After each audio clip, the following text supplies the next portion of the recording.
Olá a todos, é um prazer estar aqui para mais esse simpósio internacional do Instituto COI, do Américas Oncologia. A gente vai ter uma agenda bastante extensa. Eu e o Guilherme Perini fizemos uma agenda bastante original, né, Perini, com alguns temas que não são habitualmente discutidos nos simpósios, nos congressos de hematologia.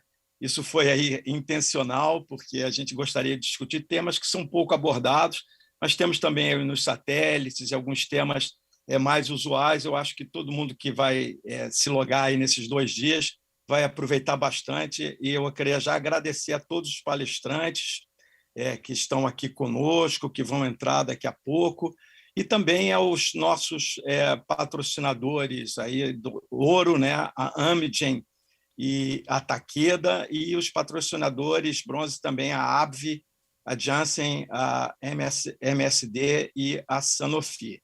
E agradecer também o apoio das sociedades parceiras, a nossa ABHH, Associação Brasileira de Hematologia, Hemoterapia e Terapia Celular, e a Sociedade Brasileira de Patologia. Dito isso, eu vou passar a palavra para o Perini, para dar uma palavrinha. Guilherme. Bom dia, Ângelo. Bom dia, pessoal. Muito honrado da gente continuar com o nosso simpósio internacional, ainda virtual esse ano. Espero que ano que vem a gente consiga fazer presencial. Eu acho que isso que o Ângelo falou é bastante verdade, né? A gente focou em fazer uma agenda que focasse assuntos geralmente negligenciados aí, mas que fazem parte da nossa prática, né? A gente acaba vendo esses casos mais desafiadores. Então, acho que vai ser bom para a gente dar uma discutida nesses casos. A gente tem, como o Ângelo falou, uma agenda bastante ampla, então a gente conta com vocês aí nas discussões, com perguntas e tudo mais para que o evento fique mais rico. Eu acho que com isso, Ângelo, a gente já pode começar o nosso café da manhã. Você quer apresentar? Sim, com certeza, Guilherme. Então, lembrando bem, as perguntas podem ser enviadas pelo chat, que a gente vai passar. E eu gostaria de anunciar aí, agradecendo já o apoio da Amgen, um café com especialista. Né? Eu tenho o prazer aqui de receber o doutor Roberto Mina, que é professor na Universidade de Turim, na Itália, um grupo que é muito próximo da gente, professor Boccadoro, Francesca Gay. Eu tenho o prazer aqui de receber o Roberto Mina. Ele vai falar sobre high risk multiple myeloma, how to define it and how to treat it. Então, professor Roberto, prazer estar aqui. Por favor, a palavra é sua. Thank you very much, and thank you for your kind invitation. It is a pleasure to attend this meeting, although virtually. And I hope everyone can enjoy breakfast this morning. And so it's also a pleasure to talk about high-risk multiple myeloma, which is a very interesting topic. And I think there are a number of questions and not many answers so far, but I think it's important to discuss about it. So these are my disclosures. So when dealing with high-risk multiple myeloma, there is a number of issues that we can try to address. And the first one, and probably the most important one, is how to define risk status in multiple myeloma, how we define and how we assess risk in multiple myeloma. So the currently recommended risk stratification model for multiple myeloma patients is the revised international staging system that was introduced in 2015 and replaced the old international staging system, adding to only albumin and beta-2 microglobulin, 2 other factors, which are LDH and the presence or absence of high-risk chromosomal alterations, including translocation 414, 1416, and deletion 17p. Despite that, the revised ISS is able to stratify patients into 3 different risk groups of patients with a different PFS and overall survival, there is a number of limitations that burdens the utilization of the revised ISS. In particular, only 10% of patients fall within the area of stage 3, so patients with the highest risk of progression or death, while the majority of patients are included in the revised stage 2. And these patients might have a very different prognosis. This includes patients with just ISS2 and standard risk cytogenetics, as well as patients with ISS1-2, but also high-risk chromosomal alterations, and their prognosis might be very, very different.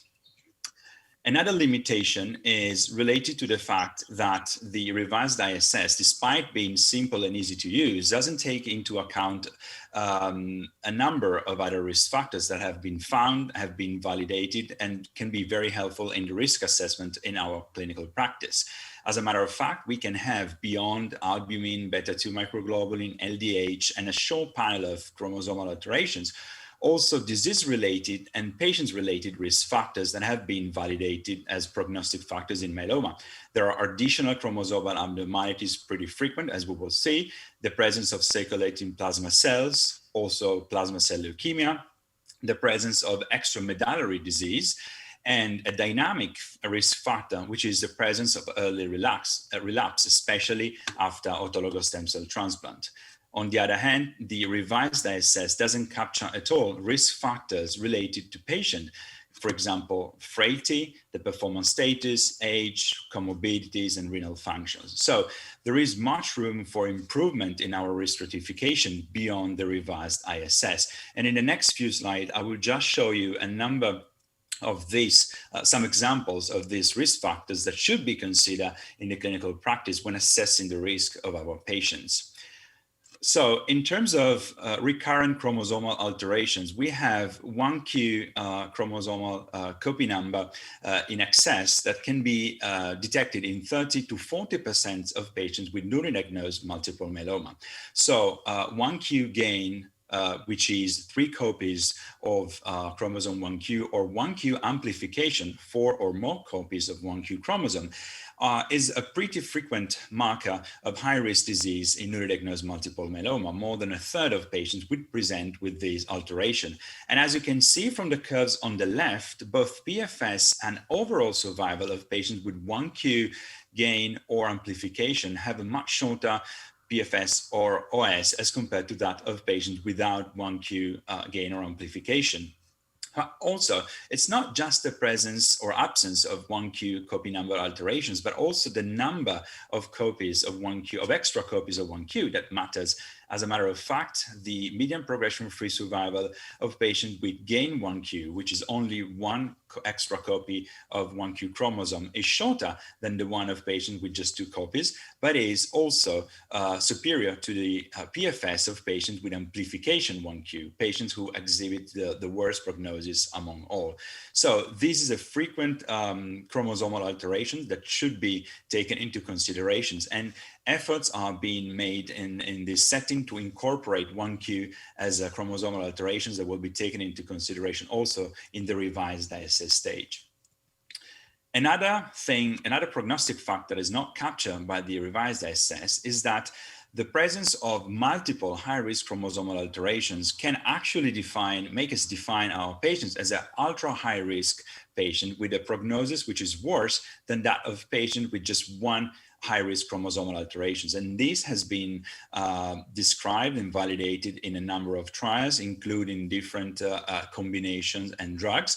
And it has been described that beyond standard risk and high risk, there is also a category of patients with ultra high risk, which is a patient with carrying more than 1 high-risk chromosomal alterations. And these patients cannot be just put together in the high-risk group as a whole group, because we know that their prognosis is inferior to the one of standard risk, but also to the one of high-risk myelomas. Another factor that should be taken into consideration is the presence of circulating plasma cells. When we think about circulating plasma cells in the peripheral blood, we normally think about primary plasma cell leukemia. Plasma cell leukemia occurs in 60% of cases of all plasma cell leukemias, and normally is defined by the presence of more than 20% of plasma cells or more than 2,000 plasma cells per microliter. And of course, plasma cell leukemia has a very dismal prognosis. Both PFS and OS are much shorter than you would expect in multiple myeloma patients without plasma cell leukemia. However, it has been demonstrated that also in patients with multiple myeloma, without the evidence of primary plasma cell leukemia, circulating plasma cells at low levels can be detected. And in this work that it has been performed by my colleague Bertamini and was presented at ASH last year, they were able to look at, through flow cytometry, at the presence of circulating plasma cells in patients enrolled in the FORTES study, so newly diagnosed myeloma patients. They identified a cutoff for the definition of high circulating plasma cells, and this cutoff is 5 cells per microliter. And surprisingly, there's a huge number of patients with very low level of circulating plasma cell in the peripheral blood at diagnosis. These patients are not labeled as having plasma cell leukemia. However, patients with high levels of circulating plasma cells, according to this cutoff, have a significantly inferior progression-free survival and overall survival as compared to patients with low or undetectable circulating plasma cells. This has been done with flow cytometry and doesn't require an invasive exam and could be a very important prognostic factor. Also, it demonstrated to be independent of ISS, LDH, and cytogenetics. So it adds an information to the risk of our patients beyond the normally adopted risk factors. So this was just an example of risk factors that we should take into consideration when assessing the risk of our myeloma patients. There are a number of other risk factors, such as the presence of extramedullary disease, early relapse, especially after transplant, and also the Freitas status, which is extremely important and has a prognostic significance also in older patients, so non-transplant eligible patients. This is something that must be really stressed because it has a huge impact on treatment adherence, tolerance, and side effects, and eventually on progression-free survival and overall survival. So once we have established, no matter how, the risk of our patients, a second question that comes just after that is, how can we modulate treatment according to risk status?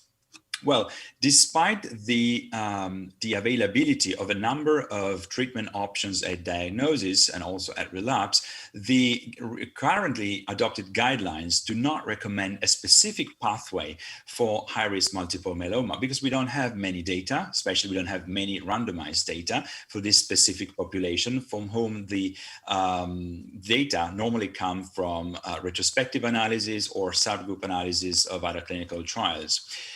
However, the European guidelines that were released recently updated the treatment strategies for newly diagnosed myeloma patients, incorporating especially daratumumab in the upfront treatment of transplant-eligible patients with VTD, DARA-VRD in the US, while VRD is still an option, and DARA was also added to the combination to the old standards of care, RD, VMP, while VRD is still a treatment option.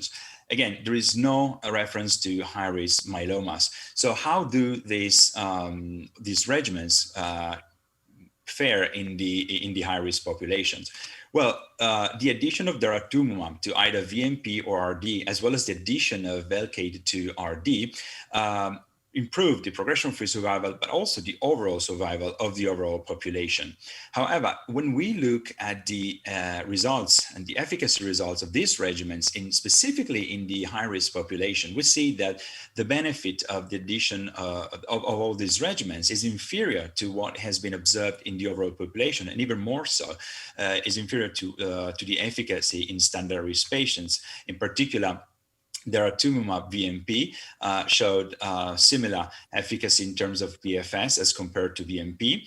DARA-RD increased the progression-free survival, prolonged the progression-free survival as compared to RD, but the results are inferior to those reported in the overall population. And this is similar also for VRD as compared to RD.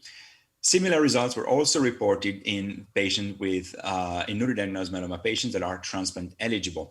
If you look at the median progression-free survival of high-risk patients and the overall survival of high-risk patients treated with VRD, which has been a standard of care, particularly in the US for a decade, those are significantly shorter than PFS and OS of standard risk patients. And again, the addition of daratumumab to VTD that improved progression-free survival as compared to VTD, which is a standard of care now in Europe, was more evident in standard risk patients where the hazard ratio in favor of dara-VTD was 0.41 as compared to high-risk patients where the hazard ratio was 0.67. So what we know now is that there is no specific strategy for high-risk disease, and all the regimens we now have improved the progression-free survival also for high-risk patients, but they're not able to overcome the poor prognosis carried by being a high-risk myeloma. We now start to have a number of studies. Some of them are randomized studies, some others are single-arm studies that are specifically evaluating strategies for high-risk multiple myeloma. The first one is these randomized studies that was conducted by the SWOG study comparing VRD to VRD plus elotuzumab. Despite not reporting any benefit for the addition of elotuzumab to VRD in high-risk patients defined as having plasma cell leukemia, high-risk cytogenetics abnormalities, or gene expression profile, or elevated LDH. This study is important because it provides a benchmark for the results of VRD in the high-risk population, and this will allow us to compare results from other studies to the performance of VRD in high-risk myelomas. The FORTE study is a randomized study in which newly diagnosed transplant-eligible myeloma patients were randomized to receive either induction and consolidation with KRD or KCD plus transplant to continuous KRD without transplant. In a second randomization, patients received either lenalidomide maintenance, which is our current standard of care, to lenalidomide maintenance until progression plus 2 years of carfilzomib. We recently presented at the last ASCO and HIA meetings a subgroup analysis conducted in patients with complete cytogenetic data in the FORTE study to compare the 3 induction and consolidation strategies as well as the maintenance strategy in patients stratified according to the cytogenetic risk. And what we observed was that KRD plus transplant, mirroring the results in the overall population, prolonged the progression-free survival in both standard risk, high risk, and double-hit multiple myeloma patients. Importantly, if you look at the 4-year PFS for high-risk and double-hit myeloma, high-risk patients are those with at least 1 high-risk cytogenetic abnormality. Double-hit are those with 2 at least high-risk cytogenetic abnormalities. If you look at their 4-year PFS, the median PFS has not been reached, and 62% and 55% of them are alive and free from progression at 4 years. Despite the limitation of all the comparison, cross-trial comparison, and the different definition of the high-risk status between this study and the SWOG study, still these results look promising as compared to the results obtained with VRD in this high-risk population. What we observed was also that at the pre-maintenance time point, the proportion of patients of high-risk and double-hit myeloma patients with treated with KRD plus transplant or continuous KRD without transplant was similar. The rate of minimal residual disease negativity was similar. But then when we looked at the rates of sustained 1-year minimal residual disease negativity, patients in the KRD plus transplant arm had higher chances of achieving and sustaining minimal residual disease as compared to continuous KRD without transplant, thus supporting the role of transplant in high-risk multiple myeloma. A step-up concept to the use of KRD comes from this German study that has been presented preliminarily at the EHA meeting a couple months ago, in which isatuximab is added to KRD. This is for both transplant-eligible and non-transplant-eligible patients that receive induction and consolidation with isatuximab plus KRD. Transplant if patients are eligible, and then a very intense maintenance with isatuximab, carfilzomib, and lenalidomide. So 3 drugs as maintenance for only high-risk disease. The preliminary results reported overall response rate of 100%, so all the patients responded, and importantly, approximately 50% of patients achieved a complete remission with this very intense regimen. Also, at 2 years, 3/4 of patients were alive and free from progression. This is important, but it's also important to look at the fact that 1/4 of patients, despite responding to ISAK-ARD, relapse very early. And it will be important to know who these patients are, because it is interesting that all patients responded, but then we have in the time frame of a year or two early relapse, even with this combination, and it will be extremely difficult to salvage this patient according to their induction regimen. Another study that has been presented at the last European Hematology meeting in a couple of months ago is the Optimum trial, another trial that has been specifically designed to enroll patients with high-risk multiple myeloma. That is a sort of new total therapy with new drugs, starting from an induction with 5 drugs: daratumumab, cyclophosphamide, Velcade, lenalidomide, and dexamethasone, followed by high-dose melphalan and stem cells transplant, and then with a progressively decreasing in intensity regimen with DARA-VRd, DARA-VR, and DARA-R maintenance, again with two drug maintenance.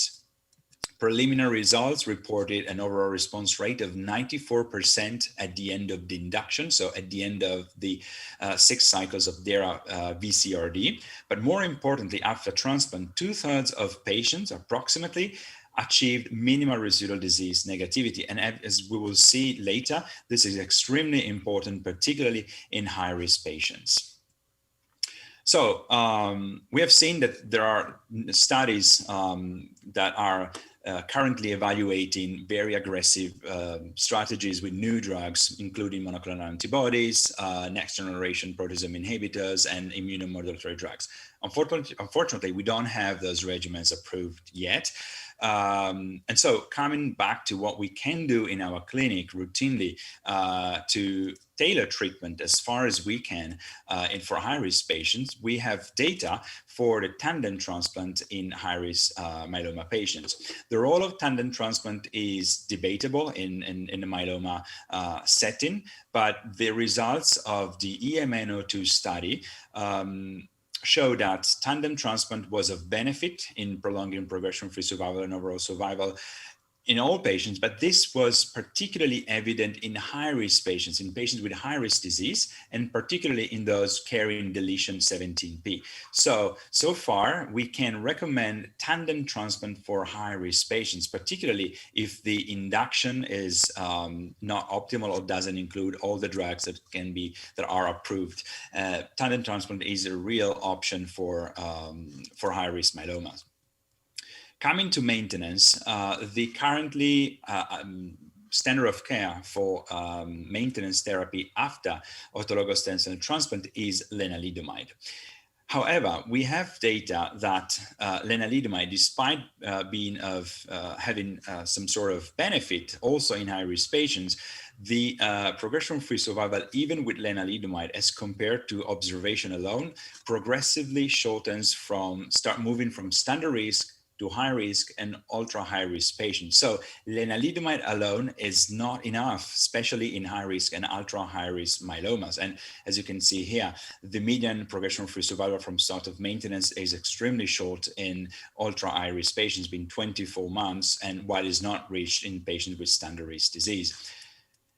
In the FORTIS study, we compare lenalidomide to lenalidomide plus carfilzomib as maintenance, carfilzomib administered for up to 2 years. And what we saw is that the KR prolonged the progression-free survival not only of standard risk patients, but also in high risk and double-hit myelomas. Importantly, the rate of patients with high risk or double-hit myeloma at 3 years from start of maintenance was similar between these two groups and was 69 and 67%. So it's a pretty outstanding result for this category of high-risk multiple myeloma patients. The third and last question about patients with high-risk disease is, once we have come up with a treatment, the question is risk a baseline risk? So a risk that we assess at the diagnosis a static factor, or is it a dynamic factor and that can be modulated somehow? Well, it has been shown that the ability to stratify patients into different groups with a different prognosis by the revised ISS stage was retained, was confirmed in patients that were MRD positive. As you can see here, patients are stratified into 3 groups. But in patients with MRD negativity, the prognostic significance of the revised ISS stage, so also that of cytogenetics, has been completely lost. The progression-free survival of this patient is the same if they reach MRD negativity, irrespective of the stage of the revised international staging system. I would probably say that more than MRD negativity in just one determination, sustained minimal residual disease negativity can actually be the key to modulate and abrogate the risk of carried by, especially by high-risk chromosomal alterations. These are the results that we presented in the FORTE study. And what we saw is that irrespective of the treatment adopted, when patients achieved and maintained for at least 1 year MRD negativity, their prognosis was the same irrespective of the presence of 1 or more cytogenetic abnormalities. But even more importantly, their PFS, a 4-year PFS, was similar to that reported in standard risk patients, meaning that sustained minimal residual disease negativity can actually modulate and abrogate the risks of poor prognosis carried by cytogenetic. Of course, these results must be confirmed with a longer follow-up and also with the OS data, but this looks pretty promising. And this was also true when we looked at the outcome of patients with circulating plasma cells and that were MRD negative. If you remember the curves of patients with high levels of circulating plasma cells, their PFS was shorter than that of patients with low levels of circulating plasma cells. But once they achieve minimal residual disease and they maintain it, their PFS looks absolutely comparable.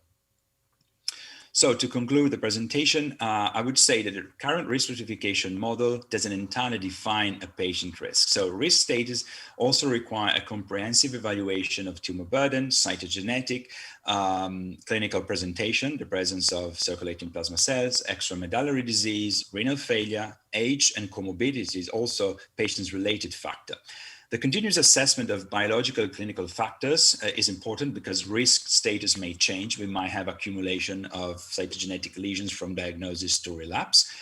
And the achievement of sustained minimal residual disease negativity could be the key to overcome a baseline risk factor such as ISS, FISH, and circulating plasma cells. It will be extremely important to harmonize the way we define risk stratification in myeloma. This because that will allow us to also make cross-trial comparisons and have results that can be compared to each other.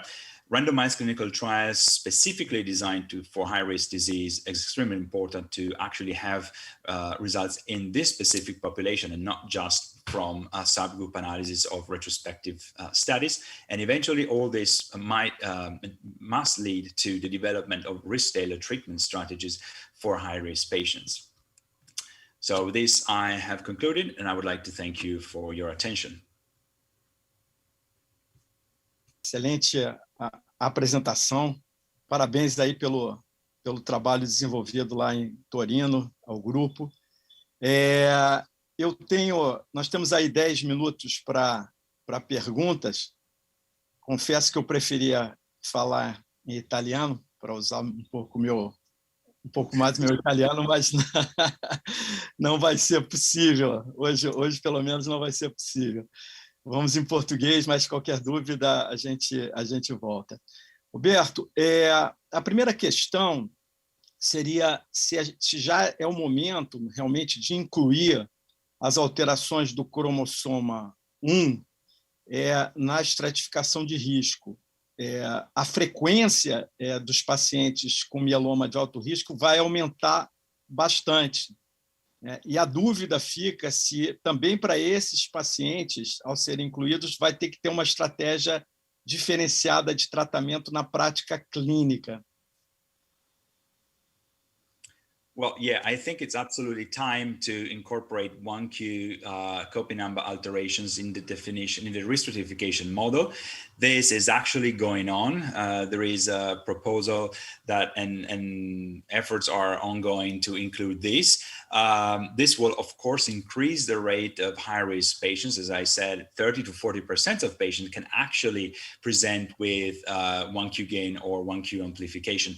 But I think that the next step will be to have a more complex definition of risk status, because probably just saying high risk or standard risk rather than I say stage 1 or 2, 3, it's too simple. We need different shades of risk status. For example, it has been demonstrated that 1Q gain is not as bad as 1Q amplification. Has been demonstrated that deletion 17p with biallelic mutation of TP53 portends a poorer prognosis than that of just deletion 17p with wild type TP53. So I think that as we have seen in other diseases, we probably need a better definition for high risk disease. But probably the most important thing is to have an unanimous definition of high-risk disease. Otherwise, we will always have studies like the one I presented, the German study, the UK study, the SWOG study, that are very important, but they all adopted a different definition for high-risk disease. So that will not allow us to compare the results from one study to the other. And this is a pity, because this slows a lot the advance in this population. Perfeito. Talvez seja um momento, talvez pelo International Myeloma Working Group, a gente faz parte do grupo, né, tentar fazer um novo RSS validado pelo grupo, né, para ser utilizado de modo mais universal, porque tendo agora estudos clínicos, né, voltados exclusivamente para o paciente de alto risco, sem essa padronização, como você falou, os resultados vão poder ter dificuldade de serem interpretados, né? Então, acho que esse é um ponto importante. Uma pergunta que é feita frequentemente aqui no Brasil, Roberto, é a questão do tandem, do segundo transplante, para o grupo de pacientes de alto risco. A gente teria uma possibilidade de fazer isso de modo, não digo rotineiro, mas poderia ser preconizado aqui, mas você realmente, para todos esses subgrupos de pacientes de alto risco, independente da resposta ao primeiro transplante, você recomendaria fora de ensaio clínico o segundo transplante? É uma prática mais comum na Europa, né? Yeah, well, this is a very interesting question. Again, not having data specifically regarding tandem transplant in high-risk patients, we have to rely on subgroup analysis. Clinical trials are moving off of tandem transplant, but clinical trials also include now at least 4 drugs as induction and consolidation. They include a more aggressive maintenance, also for standard risk patients. We are now we have a number of studies here with daratumumab, with other 3 drugs, dara-BCD, dara-VTD. We're conducted a clinical study here comparing KRD to isatuximab KRD for every myeloma patient. So it makes sense to just have one autologous transplant if you have that kind of induction and consolidation. But when you do not have that, I think that if the patient tolerated well the first transplant, if there is evidence that the transplant had some kind of benefit, some deepening of the response from after the induction to transplant, and particularly if it's a young patient and the induction regimen is not dara-VTD, dara-VRD, or KRD or whatever, but is a suboptimal compared to those regimens, as in the EMN02 study in which the induction was VCD, well, then probably a tandem transplant could be a good idea. And we, outside of clinical trials, we definitely consider tandem transplant for high-risk myeloma, at least now. probably things might change when we will get in a couple months or so DARA-VTD induction, but so far, yes. Obrigado pela sua excelente apresentação.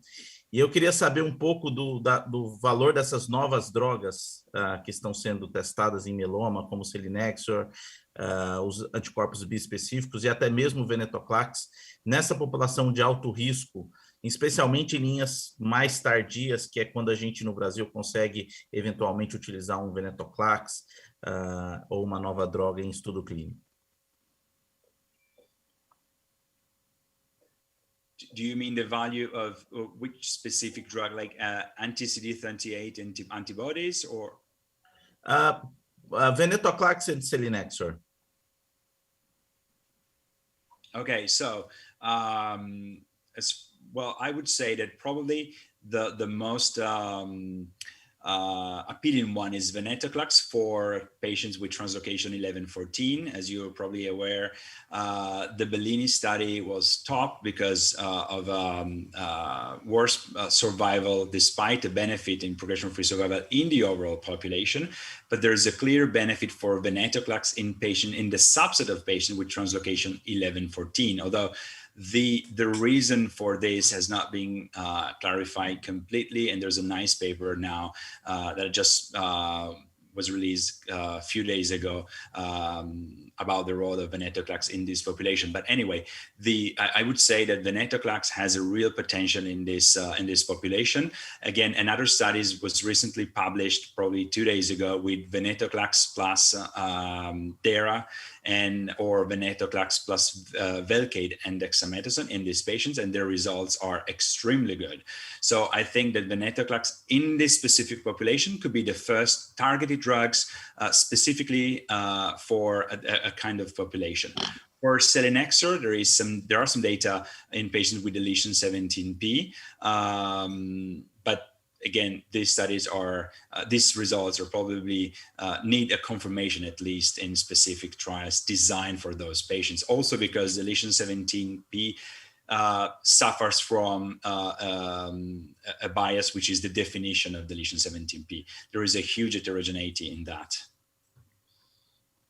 Roberto, eu tenho uma última pergunta antes da gente encerrar, porque é importante a questão da manutenção pós-transplante, né? Com o uso do inibidor de proteasoma, a gente só tinha os dados do Rovon com bortezomib quinzenal sem lenalidomida, e você está mostrando no Forte a importância da associação com carfilzomib e lenalidomida. Eu queria um comentário seu, se já é o momento da gente fazer essa associação. Yeah, so if in the IMWG guidelines, experts recommend to give some kind of proteasome inhibitors with lenalidomide. This is something that was actually based just on subgroup analysis and from the results of bortezomib in some European studies, but not really solid results. But now I think that in the Forte study, we clearly showed that there is a benefit from the addition of a proteasome inhibitor, in that case was carfilzomib, to lenalidomide. And I would say that this is particularly important for high-risk myeloma patients. And I honestly think that the results with KR maintenance in high-risk patients and double-hit patients are extremely promising. Of course, we will have to see what DARA will look like plus lenalidomide in this combination as well. But still, the main point is that lenalidomide is probably not enough in high-risk patients. Muito bem. Muito obrigado, Roberto. Vamos encerrar a sessão exatamente no nosso horário. Agradeço a você. Espero em breve, eu não sei se você vai estar no Myeloma Workshop em Viena. Eu vou tentar ir.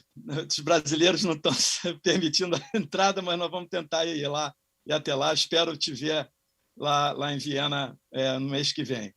Obrigado aí pela apresentação. Grazie mille. Thank you very much. Grazie. Thank you very much for the kind invitation. Obrigado. Obrigado. Bom, então acho que a gente começou muito bem, o Café com o Especialista foi excelente, e agora a gente vai para o nosso primeiro módulo, que a gente vai ter 4 aulas. A primeira aula será do Dr. Ângelo Maiolino sobre amiloidose sistêmica primária, Depois a gente vai ter a doutora Suzana Gonzaga, que é hematologista do Américas, pesquisadora do Instituto COI, que vai falar sobre um pouquinho de leucemia de células plasmáticas. A terceira aula será do Dr. Nelson Hammerschlag, que é hematologista do Oncologia Américas e do Hospital Israelita Albert Einstein. E, por fim, eu vou falar um pouco sobre os linfomas de derivação plasmablástica. A ideia do módulo, como vocês podem ver, é focar um pouco nas doenças que estão relacionadas, né, com plasmócito, com derivação plasmocitária, que são mais raras. E depois a gente volta para uma discussão, vai durar mais ou menos 20 minutos, com a doutora Gabriela Rodrigues, que é hematologista também do Grupo Américas, e o doutor Antônio Júlio Guimarães, que é hematologista e também transplantador da Oncologia Américas e pesquisador do Instituto COI. Lembrando a todo mundo que quem tiver dúvidas pode ir mandando já pelo chat, ou se não, trazer para a gente durante a discussão. Então, sem mais delongas, a gente vai começar com a aula do Ângelo Maiolino. Eu espero vocês às 9h40 para a discussão. Olá a todos, meu nome é Ângelo Maiolino, sou professor de hematologia da Universidade Federal do Rio de Janeiro e coordenador de hematologia do Américas Oncologia aqui no Rio de Janeiro. Minha aula hoje vai ser sobre a amiloidose, AL. Aqui estão meus conflitos de interesse.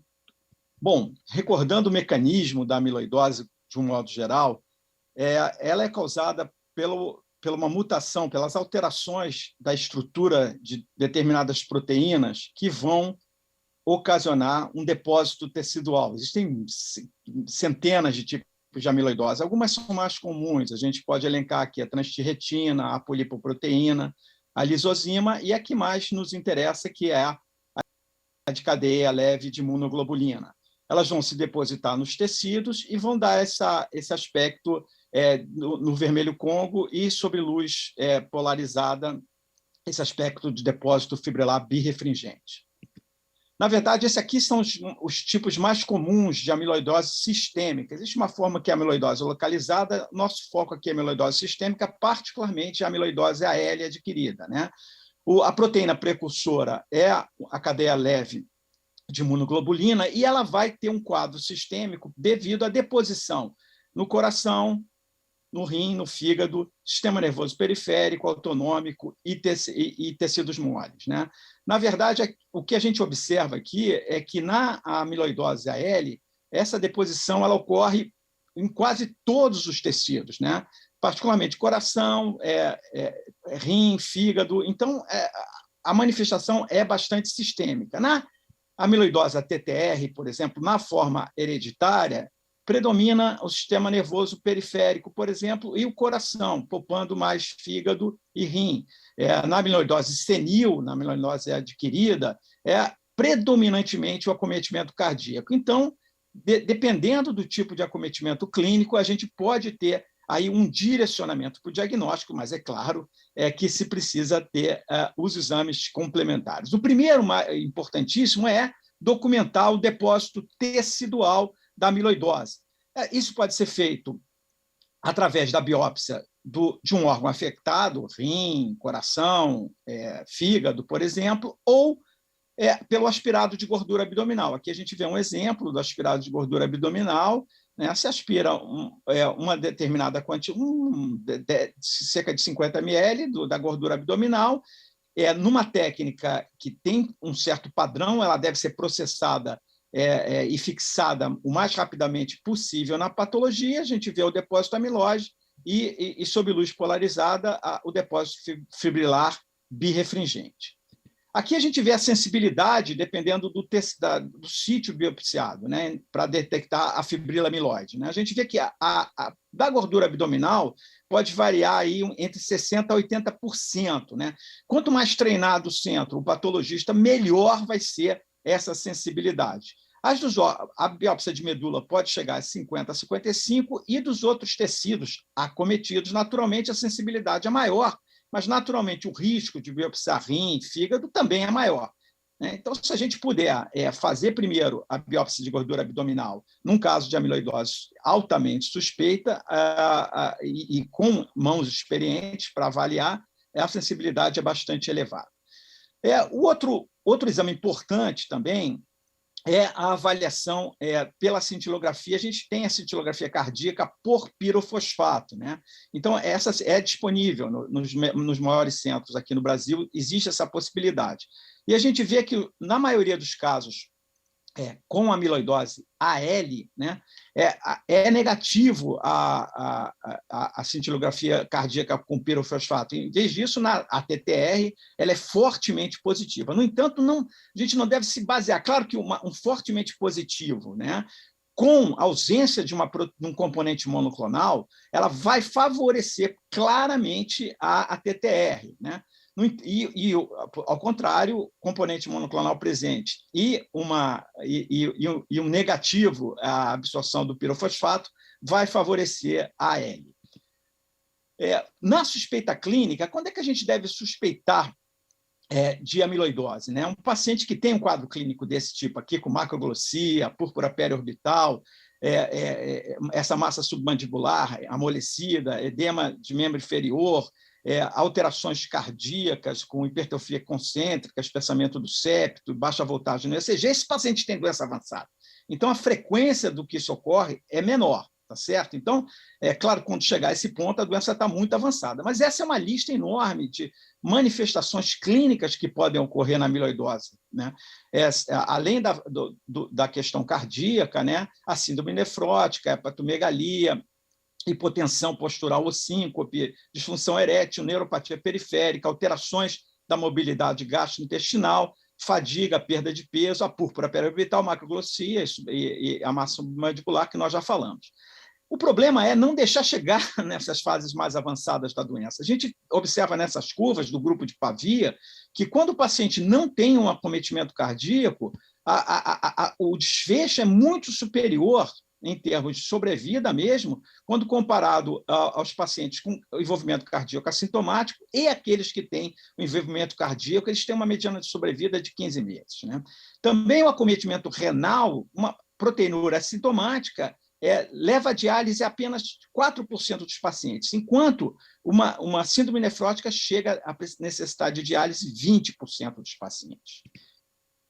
Como é que a gente deve fazer, então, o diagnóstico de certeza? Então, fomos a um tecido, a gordura abdominal ou o órgão envolvido, e a gente tem que fazer o exame padrão ouro, né? Indubitavelmente, não basta mostrar que existe o depósito tecidual amiloide pela coloração do vermelho Congo e pela visualização sob luz polarizada. Então, a gente tem aqui a sensibilidade do sítio de biópsia, que a gente já discutiu. Agora, a imunohistoquímica com anticorpos comerciais, ela é falha demais, né? Ela precisa ter anticorpos customizados para se fazer a imunohistoquímica com microscopia normal. Já se utilizar a microscopia eletrônica, pode-se usar o anticorpo comercial, no entanto, isso é inacessível. O exame que hoje está acessível, alguns centros estão fazendo aqui no Brasil, alguns laboratórios estão fazendo aqui no Brasil, é a espectrometria de massa. Então, esse é o exame padrão ouro para se ver. Então, documentou que tem depósito amiloide, tem que ser solicitado a espectrometria de massa, a análise genômica, né, com espectrometria de massa. Esse é o exame padrão ouro para se tipar o tecido amiloide. Ela não depende de anticorpo e é o exame padrão ouro. Bom, depois de se fazer o diagnóstico correto, clinicamente se avaliar quantos órgãos estão sendo acometidos, nós temos que proceder com o estadiamento da doença, né? Existem vários modelos de estadiamento, um que importante é o da Mayo Clinic, que avalia, apenas utilizando o BNP e a troponina, consegue estratificar em grupos de risco, 1, 2 e 3, e 3A e 3B, pelo risco de sobrevida mesmo. Então, a gente vê que as curvas separam muito bem com o subgrupo de pacientes de estágio 3 com pior prognóstico. Associando a troponina e o BNP o infiltrado da medula, isso dá também um infiltrado maior de 20%, dá um desfecho pior para os pacientes, e a gente tem também o estadiamento renal, né? Então, a gente observa que os pacientes que têm aí o estágio 1, com uma proteinúria inferior a 5 e um clearance acima de 50, eles têm um desfecho muito superior do que aqueles pacientes que têm uma proteinúria acima de 5 e um clearance de creatinina abaixo de 50. Então, são relativamente simples de se fazer essas avaliações, troponina, ProBNP, a medula que deve ser aspirada e biopsiada para ver o infiltrado e também a avaliação da proteinúria e do clearance. Pacientes no estágio 3B são considerados de altíssimo risco, né? A gente observa aqui que o estágio 3B, onde esses pacientes têm um ProBNP acima de 7.000, esses pacientes têm um desfecho aí de uma mediana de 18% de pacientes vivos em uma mediana de 5 meses. Então, existe uma necessidade não atendida, esses pacientes são excluídos de trial clínico e eles têm uma toxicidade muito elevada com o tratamento, né? Bom, como é que a gente deve conduzir, então, esse tratamento? Já temos aí o diagnóstico, fizemos a espectrometria de massa, procedemos aí o estagiamento de risco, e aí temos 3 grupos de pacientes. O paciente de baixo risco, o paciente de risco intermediário e de alto risco.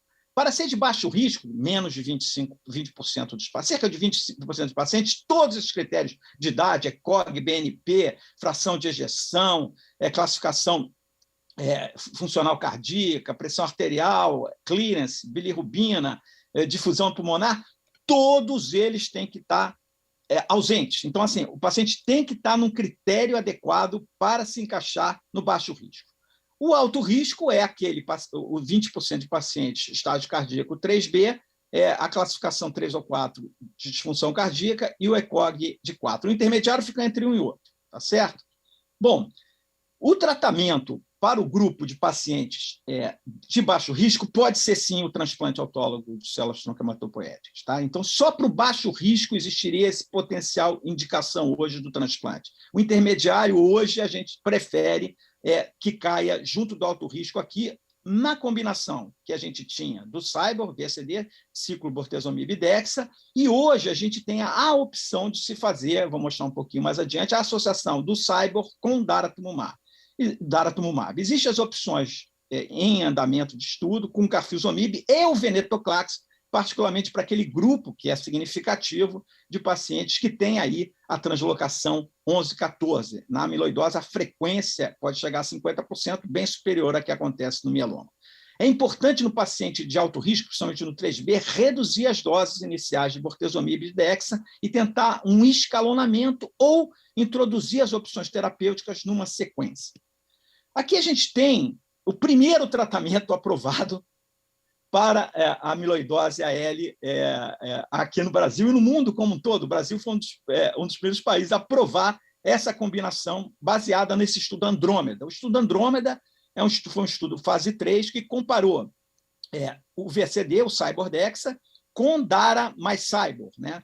Por um período de um total de 24 ciclos, tendo com desfecho primário a resposta hematológica a nível de remissão completa.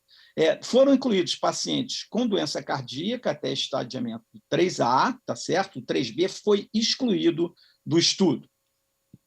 Muito bem, aqui a gente vê a demografia dos pacientes e a gente observa que foi, sim, incluído pacientes com doença mais avançada, com 2 ou mais órgãos acometidos, 66% no Dara Cybor e 65% no Cybor, acometimento cardíaco em 72%, renal em 59%, 36% dos pacientes estágio 3A e, por um acidente, entraram 1 ou 3% de pacientes no estágio 3B.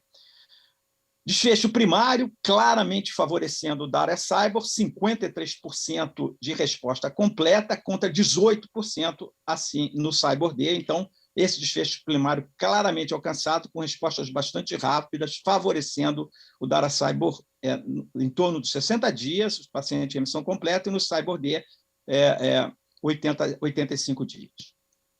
Quando a gente olha a análise de subgrupo, a gente percebe que favoreceu em todos os estágios cardíacos, né, o Dara Cybor, também nos estágios renais 1 e 2, apenas o estádio 3 renal, essa não ficou claramente evidente, essa vantagem, e também para os pacientes que tinham a translocação 11-14, tá certo? é uma vantagem clara também para o Dara-Cyber quando comparado ao CyBorD, em termos de remissão completa hematológica. O outro critério utilizado de desfecho secundário era a deterioração orgânica maior, como PFS, né, que é definida como progressão hematológica ou doença renal e cardíaca em estágio final ou óbito, né? E a gente vê que numa mediana de follow-up de 11,4 meses, é uma vantagem muito clara para o Dara subcutâneo mais Cyber quando comparado ao CyBorD com hazard rate de 0,58. Em termos de resposta orgânica, né, a gente vê que uma vantagem clara também para o Dara-Cyber, 42% contra 22% resposta cardíaca, 54% contra 27% resposta renal. Como conclusão, então, das recomendações em relação ao tratamento, é importante o tratamento de suporte, a progressão devagar da questão das doses, né? A estratificação por risco, atentar muito ao risco cardíaco 3B, essa adaptação do tratamento às circunstâncias dos pacientes e exaltar aí a incorporação, a aprovação do Dara-Cyber como uma opção para os pacientes de risco intermediário e alto e em andamento aí os clinical trials, que são bastante importantes. Era isso, então, que eu queria apresentar para vocês. Muito obrigado. Olá, meu nome é Suzana Gonzaga, eu sou médica hematologista do Hospital Paulistano Rede Américas. Gostaria de agradecer a oportunidade e hoje a gente vai falar um pouco sobre leucemia de células plasmáticas. A leucemia de células plasmáticas, ela é uma forma rara e agressiva da discrasia dos plasmócitos. O primeiro caso foi descrito em 1906 por Glusinski, na Áustria. Ela pode ser dividida em duas formas, a primária e a secundária, e a primária ela corresponde à maior parte dos casos, aproximadamente 70% dos casos. As últimas estimativas mostram que 2 a 4% dos pacientes com mieloma múltiplo, eles cursam com essa forma de leucemia de células plasmáticas, mas alguns outros dados, como por exemplo dados dos Estados Unidos e da Europa, mostram que esses casos conferem apenas 0,6% ou 0,5% dos casos gerais de mieloma múltiplo. Por exemplo, nos Estados Unidos, seria aproximadamente 1.200 pacientes por ano com esse diagnóstico, que é realmente bem raro.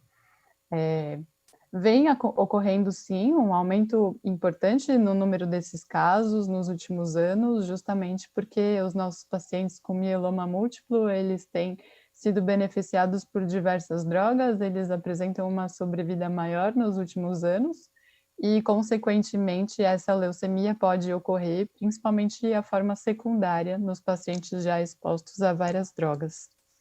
A idade média do diagnóstico ela é de 61 anos, um pouco diferente do diagnóstico do mieloma, que é 10 anos a mais do que essa faixa etária.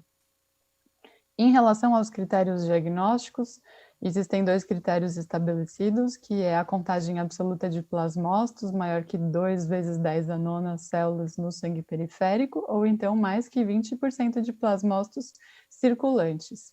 O International Myeloma Working Group definiu que apenas um desses requisitos originais já é o suficiente para a gente fechar o diagnóstico de leucemia de células plasmáticas. A definição diagnóstica ela é bem controversa, porque, no geral, pacientes com 5% ou mais de plasmócitos circulantes já podem ser considerados como pacientes com leucemia de células plasmáticas e tratados dessa forma, né? Alguns estudos mostram que pacientes com mais que 5% de plasmócitos circulantes já são considerados pacientes de alto risco e apresentam um prognóstico ruim e uma sobrevida reduzida muito semelhantemente aos pacientes que têm uma porcentagem de células em torno de 20%. Uma limitação importante da definição diagnóstica é que a gente não leva em consideração a clonalidade dos plasmócitos, como, por exemplo, a imunofenotipagem dessas células. E isso pode interferir, sim, porque é importante a gente conseguir diferenciar uma população clonal maligna de uma plasmocitose reacional, por exemplo, num paciente que tem em torno de 5% de plasmócitos circulantes. O quadro clínico desses pacientes, ele é um quadro clínico bem agressivo, ele é bastante floreado, é extremamente comum os pacientes terem anemia, plaquetopenia ao diagnóstico, muitos outros podem ter insuficiência renal, hipercalcemia, elevação de DHL e beta-2 microglobulina. Obviamente, os pacientes vão ter infiltração de células plasmáticas na medula óssea, né? Os subtipos mais comuns são os pacientes com cadeia leve ou então as formas não secretoras. É comum o envolvimento extramedular, diferentemente dos pacientes com mieloma múltiplo, e, de forma diferente, os pacientes com leucemia de células plasmáticas, eles têm muito menos lesões ósseas líticas do que pacientes com diagnóstico de mieloma múltiplo. Outra coisa importante é que esses pacientes ao diagnóstico têm uma carga tumoral muito elevada. Então, é comum a gente ter síndrome de lise tumoral, por isso todos os cuidados devem ser feitos da melhor forma, para a gente não piorar a performance desse paciente. O diagnóstico, no geral, é um paciente de alto risco, então são pacientes que têm um ISS de 3, e isso corresponde à grande maioria, aproximadamente 63% a 80% dos casos. Aqui é uma tabela do Current Oncology de 2019, que separa em 2 grupos, né, os pacientes com leucemia de células plasmáticas primária e mieloma múltiplo, e aí a gente tem algumas características clínicas desses grupos. A idade média dos pacientes com leucemia de células plasmáticas é 61 anos, diferentemente dos pacientes com mieloma, que é de 69 anos. Grande maioria é cadeia leve ou então formas não secretoras da doença. Muitos pacientes têm anemia e plaquetopenia ao diagnóstico, assim como elevação do DHL. Outra coisa relevante é que a maioria deles, em torno de 67%, tem o ISS de 3 ao diagnóstico. Em relação à citogenética, é muito importante a gente levar em consideração que esses pacientes eles têm um mau prognóstico e um alto risco, então comumente eles têm alterações citogenéticas mais relevantes. A forma mais comum de anormalidade é a translocação 11-14, presente em 25 a 70% dos casos, diferentemente do mieloma múltiplo, e essa translocação confere um mau prognóstico nesse paciente, diferente dos pacientes com mieloma. Outras translocações que acontecem são 14-16 e 4-14. A hipodiploidia também confere um mau prognóstico a esses pacientes, assim como a deleção do 17p, que acontece em aproximadamente 50% dos casos. Outras deleções são, por exemplo, do cromossomo 13q ou então aberrações do cromossomo 1, por exemplo. O prognóstico, como eu falei, é um prognóstico ruim, uma sobrevida global mediana abaixo de 1 ano. Alguns estudos mostram que os pacientes têm uma sobrevida em torno de 6 a 13 meses. A taxa de sobrevida em 5 anos é inferior a 10%, infelizmente. É importante ressaltar que grande parte desses pacientes acabam falecendo no início do tratamento ou no diagnóstico, justamente porque eles têm quadros clínicos muito graves e complicações extremamente agressivas. Em relação a outros critérios, vale a pena a gente ressaltar que ocorreu sim uma melhoria na sobrevida com os novos tratamentos seguidos de transplante autólogo de células-tronco, e a sobrevida no geral dos pacientes com o melhor tratamento possível é de aproximadamente 3 anos. Em relação à leucemia de células plasmáticas secundárias, ela é sim geralmente um evento terminal dos pacientes com mieloma múltiplo politratados ou com diversas recaídas, e ela tem uma mediana de sobrevida de aproximadamente 1 mês. Em relação ao tratamento, primeiro eu queria ressaltar que a gente tem uma escassez bastante importante de estudos específicos para pacientes com leucemia de células plasmáticas. A maioria dos estudos, eles acabam extrapolando pacientes de alto risco, ISS de 3 ou RISS de 3, então a gente leva em consideração as nossas condutas e o tratamento e o segmento desses pacientes baseado nos pacientes que têm um alto risco do mieloma múltiplo ao diagnóstico. Estudos retrospectivos, eles mostram para a gente que regimes com inibidores de proteasoma Eles podem levar a altas taxas de resposta global, de até, por exemplo, 79%, e a lenalidomida ela é o agente mais eficaz em relação aos imunomoduladores que a gente tem. Carfilzomib, ixazomib, pomalidomida e daratumumab, elas têm uma alta eficácia no mieloma múltiplo, mesmo naqueles pacientes que têm uma citogenética adversa. Então, possivelmente, a gente também pode extrapolar essas drogas para o tratamento dos pacientes com leucemia de células plasmáticas e usar elas no tratamento justamente para a gente ver se consegue aprofundar algum grau de resposta. Eu queria citar rapidamente um estudo fase 2 do European Myeloma Network. É um estudo realizado somente com pacientes com leucemia de células plasmáticas, primária, né, da forma primária. É um estudo que ainda está em andamento, a gente tem dados iniciais. Os pacientes eles foram expostos a KRD, tanto indução, consolidação e manutenção. Então, os pacientes são divididos em 2 grupos. Um grupo tem pacientes menores que 65 anos de idade, que são elegíveis a transplante, e o outro grupo, ele leva em consideração pacientes com mais que 65 anos que não são elegíveis ao transplante.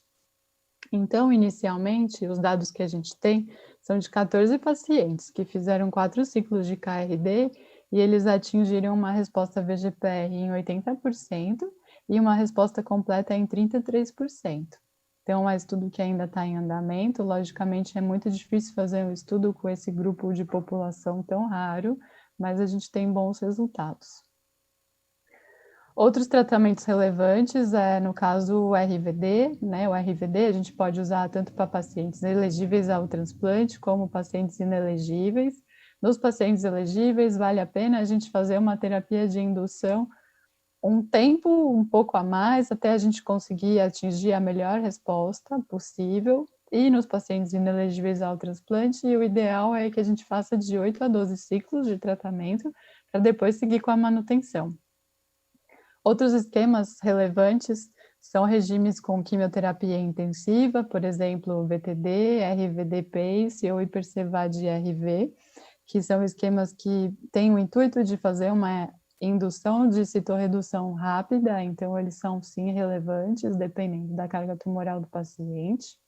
Tem outros estudos com RVD mais doxoliposomal ou ciclofosfamida, que também têm bons resultados para pacientes que são considerados frágeis. E a gente tem outros dados de estudos, por exemplo, como o estudo Griffin, que é com daratumumab mais RVD, que mostrou respostas profundas na indução de pacientes com mieloma múltiplo em alto risco, e dados também de estudos com KRD e daratumumab que mostraram bons resultados em pacientes com uma citogenética desfavorável. Aqui é uma proposta de algoritmo da Blood desse ano, e aí nesse algoritmo a gente divide os pacientes em pacientes elegíveis ao transplante e não elegíveis ao transplante. Os pacientes elegíveis, idealmente, a gente faria a indução com um esquema triplo, por exemplo, RVD ou KRD, ou então esquemas de poliquimioterapia com o intuito de uma citorredução, e aí esses pacientes seriam levados ao transplante, né? O transplante autólogo primeiramente e depois um novo transplante. Então, a gente faz um transplante tandem nesses pacientes. Os pacientes fariam ou 2 autólogos, justamente pelo risco elevado, o alto risco da doença, ou então um transplante autólogo seguido de um transplante alogênico, caso a gente tivesse um doador elegível. O ideal é que, caso a gente faça um transplante alogênico, a gente não faça um condicionamento tão mieloablativo, justamente por conta da taxa de mortalidade relacionada ao transplante nesses pacientes. Pós o transplante, os pacientes seguem com manutenção, com pelo menos 2 drogas, no caso um imunomodulador e um inibidor de proteasoma. E nos outros pacientes que fizeram somente 2 transplantes autólogos sem fazer o alogênico, eles seguiriam com a consolidação, seguida da manutenção com pelo menos 2 drogas até progressão de doença. Já os pacientes não elegíveis ao transplante, o ideal é que façam indução com uma terapia tripla, seguida de consolidação e manutenção com pelo menos também 2 drogas. Em relação aos tratamentos promissores e futuros, CAR-T-cell e outras imunoterapias, como, por exemplo, receptores de células T bioespecíficas e conjugados anticorpo-droga, são tratamentos possivelmente promissores.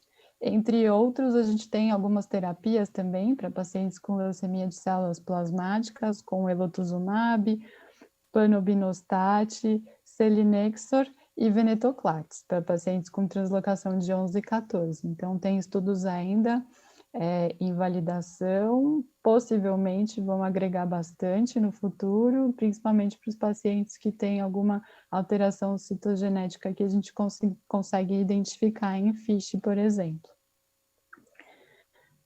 As últimas considerações que eu gostaria de falar é que, então, os pacientes com leucemia de células plasmáticas são pacientes que são extremamente graves, pacientes com quadros de doença extremamente agressiva e que necessitam do melhor esquema possível de tratamento. Então, o ideal é a gente fazer combinação com múltiplas drogas ao diagnóstico, por exemplo, incluir inibidor de proteasoma, imunomodulador e um anticorpo monoclonal de preferência na indução. O ideal é que a gente sempre faça uma indução bem profunda para conseguir ter a melhor resposta possível. Pacientes que são elegíveis ao transplante, e o transplante deve ser sim incorporado a esses pacientes. Idealmente a gente tem que fazer transplante autólogo tandem, né, ou autólogo-autólogo ou autólogo halogênico, e depois seguir com uma consolidação e uma manutenção com pelo menos 2 drogas até progressão de doença. Em relação ao transplante halogênico, o ideal é que ele não seja tão mieloablativo conta da taxa de mortalidade relacionado ao tratamento, e a gente espera, assim, que novos tratamentos potencialmente promissores tragam uma sobrevida maior a esses pacientes que têm uma doença bastante grave e com uma limitação prognóstica e de qualidade de vida bem importante. É isso, muito obrigada. Meu nome é Nelson Hammerschlag, eu sou hematologista do Américas Oncologia e eu vou falar um pouquinho para vocês sobre macroglobulinemia de Waldenström. Nós sabemos que é um linfoma raro e é caracterizado pela infiltração da medula óssea por células linfoplasmocíticas clonais e que produzem um anticorpo monoclonal IgM.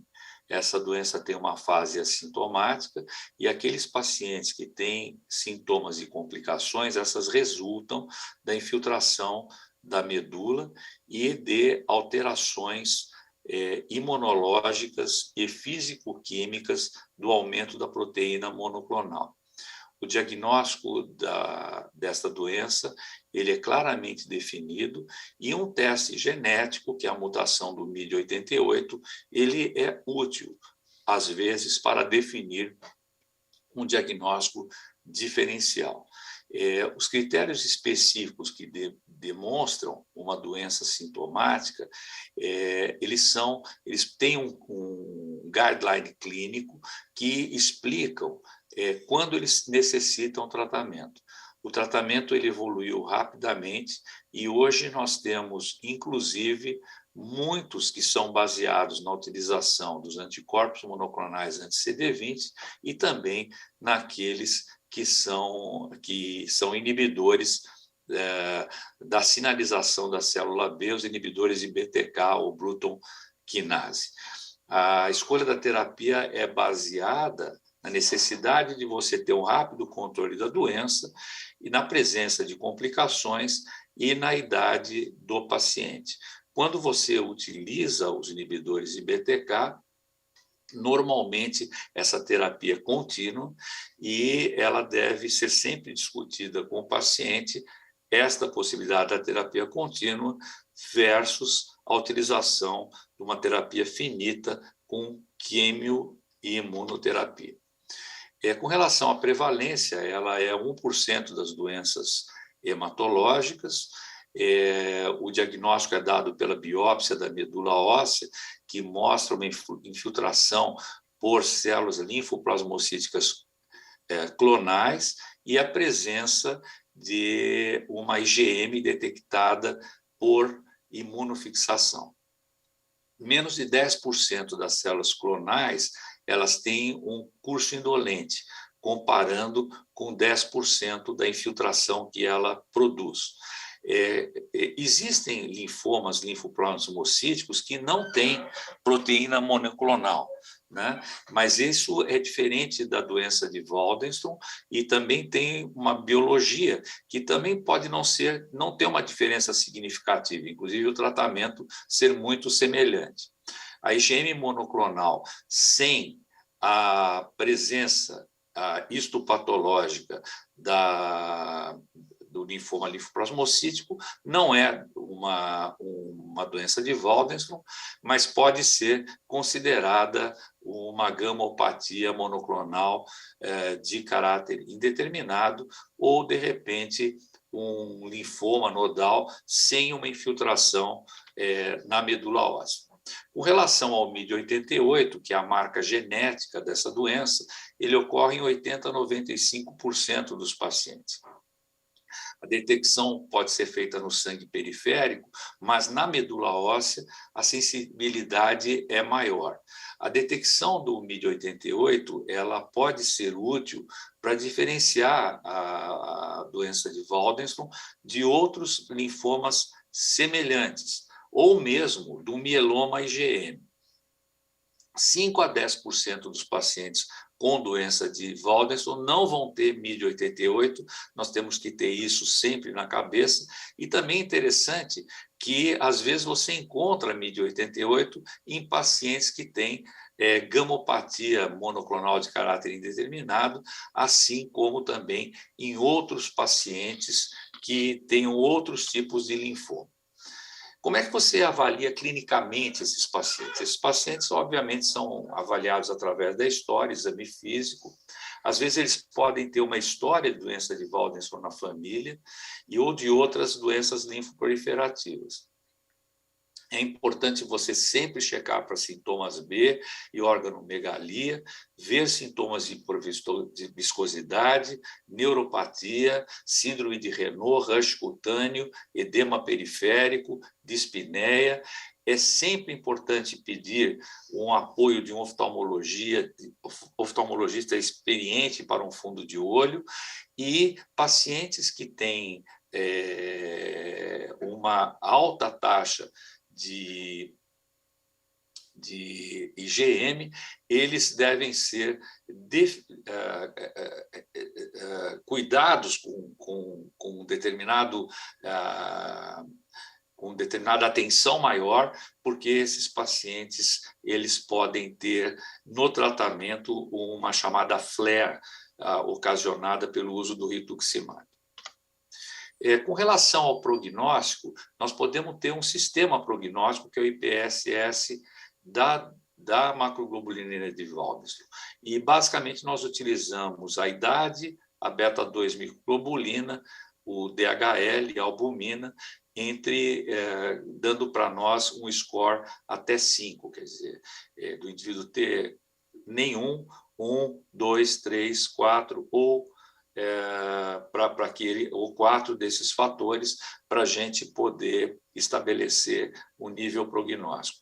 Mas a gente tem que lembrar que o P53, que pode ocorrer, é sempre um marcador prognóstico ruim independente. No laboratório, nós vamos sempre fazer uma contagem de sangue, um hemograma, um painel metabólico completo, inclusive com albumina e DHL, ver os níveis das imunoglobulinas, fazer uma eletroforese e uma imunofixação urinária e de sangue, o nível da beta-2-microglobulina e sorologias. Do ponto de vista de histologia, nós sempre fazemos a biópsia da medula e o aspirado também, a imunohistoquímica, a imunofenotipagem e testar para o MYD88. Então, quando você tiver todos esses dados clínicos, laboratoriais, e você, então, tem esse diagnóstico de doença de Waldenström, você tem que, então, pensar qual é o tratamento que você vai dar e se você precisa fazer esse tratamento. Então, nos pacientes assintomáticos, nós fazemos uma avaliação de risco e só seguimos, só fazemos um follow-up. Se ele se transforma em sintomático, nós vamos checar a necessidade de um controle imediato ou não da doença, a presença de comorbidades e até a preferência do paciente, para a gente saber se esse paciente vai querer, prefere um tratamento com químio, imunoterapia, que vai ter um tratamento mais rápido, quer dizer, um controle mais rápido da doença, e vai ter um tratamento com uma duração finita, versus aqueles que vão utilizar os inibidores de BTK e que vão ter, então, uma terapia continuada, uma terapia infinita. E depois disso, esse paciente é seguido, né? E caso ele apresente uma recidiva, nós analisamos quais foram as terapias que foram utilizadas previamente para escolher novamente uma nova terapia para esses pacientes, né? Então, quais são as indicações clínicas e laboratoriais? É a febre, os sintomas B, de uma forma geral, perda de peso, fadiga, hiperviscosidade, a presença de linfadenopatia, a presença de hepatosplenomegalia, a presença de uma infiltração em outros tecidos, neuropatia, e, do ponto de vista laboratorial, crioglobulinemia, a presença de aglutininas frias, anemia hemolítica autoimune ou plaquetopenia autoimune, nefropatia, que às vezes é muito comum, interessante que às vezes a gente vê nefropatia ocorrendo em pacientes mesmo com níveis de IgM baixos, amiloidose, que pode ser relacionada a hemoglobina menor do que 10 e plaquetas menor do que 100 mil. E com relação à terapia, nós temos um cardápio enorme de tratamentos, né, que vai desde o uso exclusivo do rituximab, que tem uma taxa de resposta menor, mesmo quando nós utilizamos de forma estendida com 8 doses, mas vocês veem que tem aí uma sobrevida de progressão relativamente curta, mas acaba tendo uma sobrevida geral grande pela possibilidade de utilização de outros tratamentos. A utilização da Dexa, rituximab e ciclofosfamida é bastante utilizada no nosso meio, com 6 ciclos, 83% de resposta, e aqui vocês veem a taxa de sobrevida livre de progressão e sobrevida geral. Rituximab e bendamustina é um ótimo tratamento, com uma ótima taxa de respostas, uma sobrevida livre de progressão muito boa e uma sobrevida global também boa. E aqui vocês veem também a adição, esse estudo com a adição da dexametasona, também com resultados bastante interessantes. Aqui a utilização do Velcade ou do bortezomib junto com o rituximab, tendo também uma excelente taxa de resposta e uma sobrevida global e sobrevida de progressão. Aqui o ixazomib, que é um inibidor de proteasoma oral, junto com rituximab e dexametasona, com resultados muito interessantes. O FCR, né, como vocês estão vendo aqui, o uso contínuo do ibrutinib, o ibrutinib com rituximab, né? O ibrutinib aqui também ele é utilizado aqui com rituximab, nesse caso são 8 ciclos, e depois o ibrutinib segue contínuo, e também tem dados já publicados com o venetoclax, com a taxa de resposta ótima e ainda uma sobrevida livre de progressão e sobrevida global ainda não atingidas. Aqui a gente vê num gráfico Kaplan-Meier, aqui a excelente sobrevida livre de progressão do uso do ibrutinib e a sobrevida geral. E aqui vocês veem um outro inibidor de BTK, que é o acalabrutinib, que também tem uma taxa de resposta excelente, né? E também com uma sobrevida geral e sobrevida livre de progressão bastante boa. E aqui vocês veem uma coisa interessante, que é o tempo para a resposta desses pacientes, que quando é usado em primeira linha, e nos pacientes em que é utilizado já no refratário ou naquele recidivado. E aqui o estudo que mostra a união do inibidor de BTK com o anti-CD20 já no estudo fase 3, mostrando que esta combinação é melhor do que a utilização do que o rituximab com placebo. É lógico que essa é uma comparação meio covardia, né? Porque nós já sabíamos que o rituximab isolado não tem uma excelente resposta no que se refere à macroglobulinemia de Waldenström. E aqui estão os principais efeitos adversos do uso dos inibidores de BTK, tanto do ibrutinib quanto do acalabrutinib, principalmente as citopenias, infecção, arritmia, sangramento, diarreia. Mas vejam que interessante que nos estudos que foram feitos em LLC e que comparam essas duas drogas, mostram que em termos de eficácia elas são iguais, mas em termos de perfil de toxicidade, o acalabrutinib tem menos toxicidade. Em relação à dose, nós utilizamos a mesma dose em macroglobulinemia de Waldenström do que nós utilizamos em LLC, de 420 miligramas por dia, e existe, caso tenha efeitos adversos, nós podemos ir diminuindo essa dose. A mesma coisa aqui com relação ao acalabrutinib, nós utilizamos geralmente aqui a dose de 100 miligramas 2 vezes por dia, a cada 12 horas, e aqui também vocês veem que, dependendo do perfil de toxicidade, como é que você manuseia esses pacientes. Então, em conclusão, os linfomas linfoplasmocíticos que produzem a imunoglobulina M monoclonal são considerados, então, a macroglobulinemia de Waldenström. Apenas pacientes com sintomas e complicados são os que devem ser tratados. A ótima terapia deve ser baseada na eficácia, segurança e também nas comorbidades e preferências do paciente. E os inibidores de BTK mostraram um efeito muito potente no tratamento da macroglobulinemia de Waldenström e são geralmente muito bem tolerados, mas os seus efeitos colaterais devem também ser considerados. E com isso, então, eu encerro a minha apresentação. Obrigado a todos. Olá, pessoal. Meu nome é Guilherme Perini, eu sou médico hematologista do Grupo Américas e hoje eu vou estar falando de um assunto relativamente incomum, mas que ocasionalmente a gente se depara, que são os linfomas B com derivação plasmablástica. Bom, quando a gente está falando de derivação plasmablástica, de que linfomas que a gente está falando? A gente está falando principalmente de 5 linfomas. Linfoma plasmablástico, o difuso de grandes células B ALK positivo, linfoma primário de efusão, esses são os mais comuns que a gente pode se deparar. Linfoma B relacionado à doença de Castleman, com a relação com herpes 8 bastante incomum, e o linfoma difuso de grandes células B com fenótipo plasmablástico parcial, eventualmente pode ser chamado aí de imunoblástico em alguns relatórios de patologia.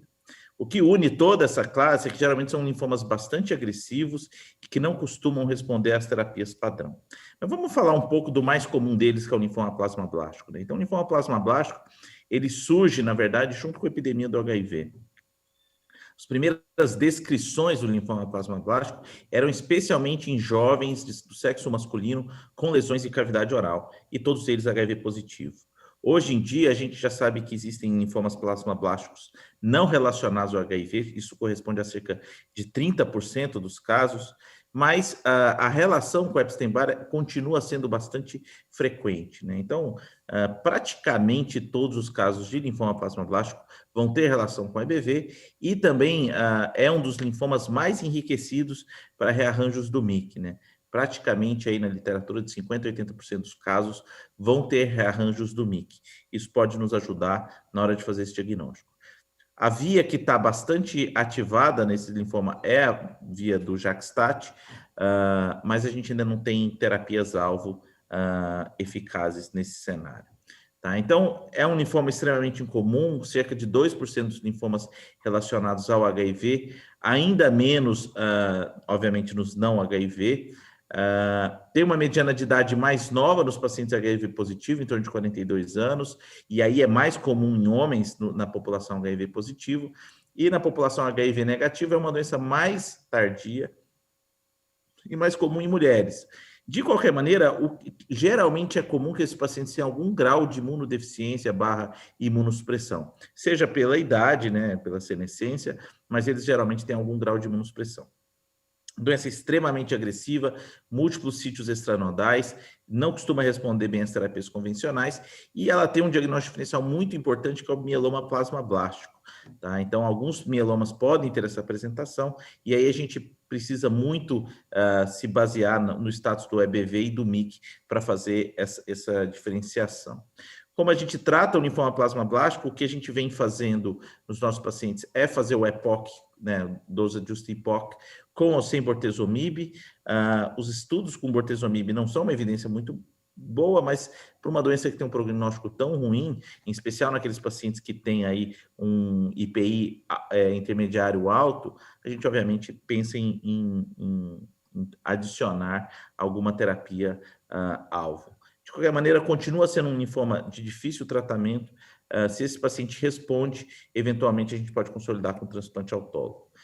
Muitas terapias chegando para os linfomas plasmablásticos, a gente tem alguns dados com imunoconjugados contra CD30, como brentuximab, anticorpos monoclonais contra CD38, daratumumab, mas o que talvez tenha mais ganhado tração nos últimos tempos é exatamente os inibidores de checkpoint, em especial o pembrolizumab, associado ou não com drogas imunomoduladoras como lenalidomida e pomalidomida.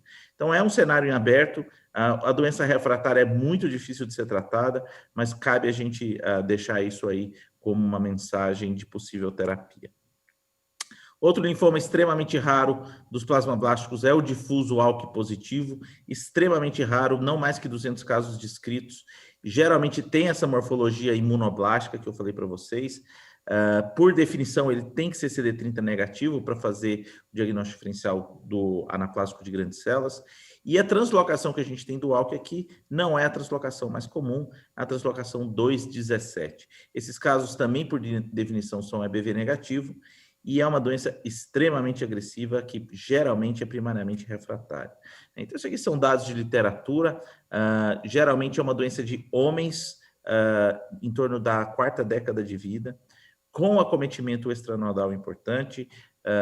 Geralmente se você consegue fazer imunistoquímica para imunoglobulina, são doenças IgA, MUM1 positivo na grande maioria das vezes, e de novo o ALK rearranjado é praticamente universal nesses casos. Então, é uma doença que se apresenta de uma maneira bimodal, tem casos que podem se apresentar com doença localizada e terem um prognóstico melhor, os pacientes com doença avançada têm prognóstico muito ruim. Então, como vocês podem ver aqui, grande parte dos pacientes vão ser considerados de alto risco, e aqueles pacientes com doenças localizadas têm um prognóstico muito bom. Os pacientes com doença disseminada, aí sim esses pacientes têm um prognóstico muito pior. De novo, existe uma parte dos pacientes com uma apresentação mais jovem que também costumam ter prognóstico um pouco melhor. A gente não sabe muito bem como tratar esses pacientes.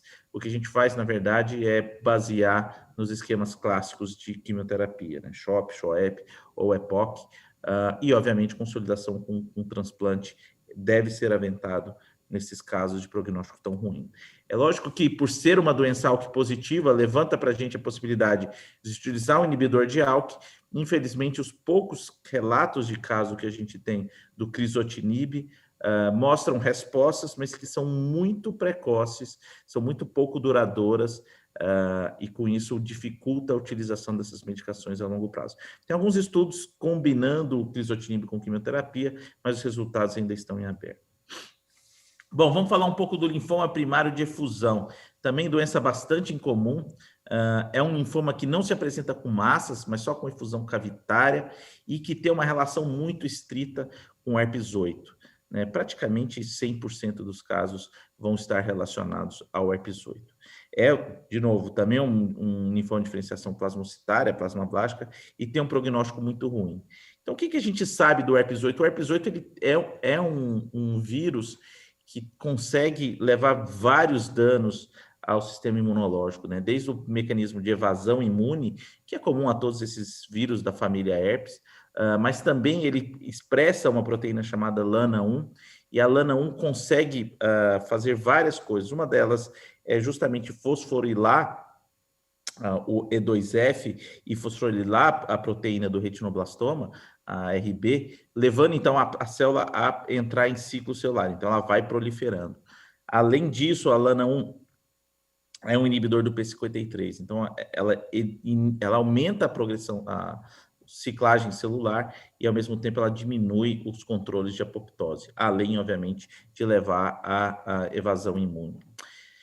Então, por definição, são doenças EP8 positivos, que geralmente vão ter marcadores de células plasmocitárias ativadas, como CD30, CD138, MUM1, não vão ter marcadores clássicos de células B, como CD20, e geralmente ela perde a imunoglobulina de superfície, o que pode ajudar a diferenciar um difuso relacionado ao herpes-8.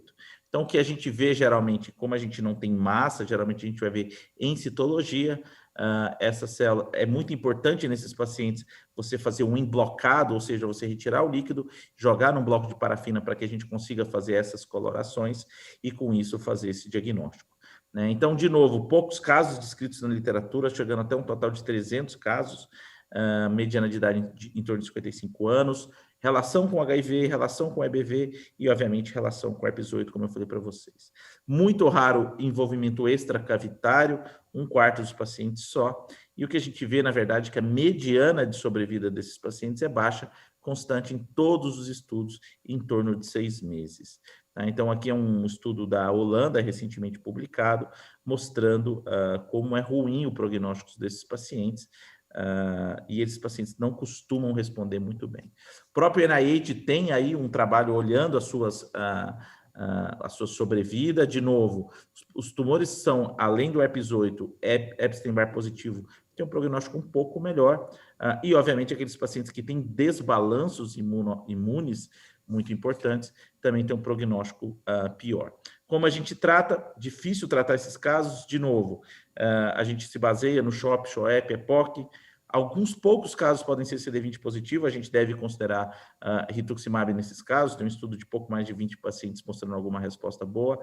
Mandatório nos pacientes HIV começar a tratar precocemente com esquemas de esquema antirretroviral, e eventualmente a gente pode lançar a mão das terapias direcionadas a cuidados paliativos, naqueles pacientes refratários, radioterapia, até mesmo pleurodese, para garantir conforto para esses pacientes. Uma doença de prognóstico muito ruim, muito difícil de tratar. Por fim, a gente tem o difuso, né, relacionado ao herpes-8, que geralmente surge em associação com doença de Castleman. Então, o paciente tem uma doença de Castleman, herpes-8 positivo, e aí começa a ter o surgimento de células plasmablásticas, que aqui no caso eles mantêm a imunoglobulina de superfície, e tem uma apresentação extremamente agressiva, geralmente muito acometimento extranodal, com esplenomegalia, com nódulos esplênicos, e costuma responder muito mal à terapia. Lembrar que esses pacientes geralmente são HIV positivo também, e também são pacientes que chegam com performance status muito ruim, porque já a doença de Castro não pode comprometer a sobrevida, a performance status desses pacientes. Então, para a gente terminar aqui, a gente falou rapidamente sobre esses linfomas de derivação plasmablástica, mas é importante a gente colocar todos eles numa tabela para a gente lembrar do que a gente está falando. Então, obviamente, o plasmablástico é o mais frequente. Lembrar que tem apresentação nodal e extranodal, muito comum em trato gastrointestinal, relação com Epstein-Barr, relação com MYC, e costuma ter marcadores negativos de linfócitos B e marcadores positivos de terminação plasmablástica, CD38 e MUM1. Geralmente, esses pacientes respondem mal à terapia, a gente trata eles com EPOC e consolida o transplante naqueles que respondem.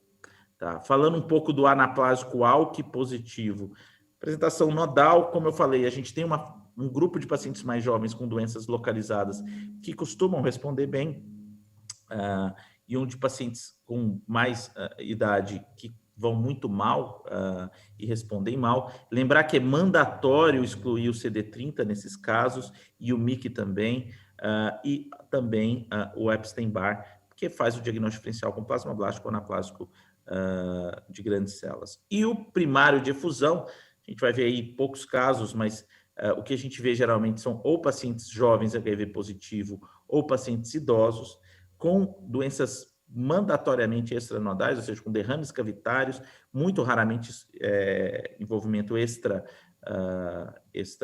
derrame, né, extra cavitário, e que também tem um prognóstico muito ruim. E a gente consegue, nesse organograma, só fechar isso, então, né? Vendo uma neoplasia plasmablástica, a gente tem que focar no Epstein-Barr e no herpes 8, e com isso a gente consegue diferenciar. Nos duplo negativos, a gente vai para o ALK, pensando no anaplásico de um difuso ALK positivo, e para todos aqueles outros, a gente que são Epstein-Barr positivo, a gente focando aí no linfoma plasmablástico. Bom, pessoal, era isso que eu queria falar para vocês. É um assunto, né, relativamente extenso, mas acho que deu para a gente dar uma pincelada aí nessas histologias mais incomuns. Muito obrigado. Oi, pessoal, estamos de volta agora para a parte de discussão. Então, estamos já com todo mundo que deu as aulas, mas também estamos com a doutora Gabriela, doutor Antônio Júlio, para a gente abrir um pouco para as discussões dessas entidades raras, né, que estão relacionadas às neoplasias plasmocitárias ou com derivação plasmablástica. Oi, pessoal, bom dia. Parabéns a todos aí pelas aulas, pela escolha dos temas. Eu vou começar com uma pergunta aqui da Rodane Bittencourt, em relação à neoplasia de células plasmáticas. Ela pergunta, em caso de recaída pós-autólogo que não responde ao VRD-PACE, o que fazer? Suzana. Oi, tudo bem? Bom dia, obrigada. Então, assim, vale a pena a gente pensar no caso ao todo. Então, o ideal é sempre a gente ter uma ideia se o paciente é um paciente jovem, se é um paciente idoso, se ele tem um status performance bom ou não, se ele já foi previamente exposto a outras drogas, como, por exemplo, daratumumab ou carfilzomib. Mas a gente sabe que a chance desse paciente responder a algum esquema e desenvolver uma resposta e apresentar uma qualidade de vida boa, assim, é realmente muito difícil, né? No geral, o que eu tentaria fazer era expor ele a alguma droga que ele não foi previamente exposto, mas já ter uma conversa bem importante com ele, com a família, em relação ao tratamento, à doença que possivelmente não será curativa, e introduzir também o assunto, né, de cuidados paliativos. Eu sou também paliativista, então eu acho que isso tem que andar extremamente alinhado com essas doenças graves que a gente viu aqui hoje, que tem um prognóstico ruim. Mas o que eu tentaria inicialmente fazer era justamente isso, expor ele a alguma droga que ele não recebeu anteriormente. Não sei se o doutor Ângelo, o doutor Nelson querem complementar. Suzana, realmente essa é uma situação desafiadora, né? Quer dizer, a abordagem do paciente com leucemia de células plasmáticas ainda representa um desafio clínico importante. Apesar da gente ter a possibilidade das combinações de novas drogas, né? E da resposta ser relativamente rápida, às vezes você alcança uma remissão completa com uma frequência elevada, mas o grande problema para esses pacientes, né, é a recaída, né, é a recaída precoce, né? E esses pacientes que recaem precocemente do transplante, a gente tem aí a possibilidade de fazer um tandem. Eu, na leucemia das células plasmáticas, procuro abordar com todas as combinações possíveis e seguido do tandem, né? Eu acho que uma perspectiva futura, né, vai ser talvez, né, a possibilidade de sequenciar com CAR-T. A gente talvez tenha essa experiência, quem sabe em breve. Não tem pouquíssimo resultado relacionado a essa situação, né, mas é uma possibilidade futura. Mas o paciente o bom respondedor, quer dizer, o paciente que entra em remissão completa mais sustentada, DRM negativo, esse paciente tem uma perspectiva mais favorável. O paciente que recai precocemente, o prognóstico realmente acaba sendo muito ruim. Só complementando, né, na nossa experiência, mesmo tanto na recaída precoce, às vezes até na recaída tardia, o que a gente tem procurado fazer, às vezes com sucesso, às vezes sem sucesso, é quimioterapia mesmo. A nossa escolha recai sobre o MCBAD, que é utilizado lá pelo grupo do MD Anderson, seguido de transplante halogênico. Quer dizer, hoje, sem ter as terapias que o Ângelo citou ainda, né, CAR-T, etc., é a alternativa que tem.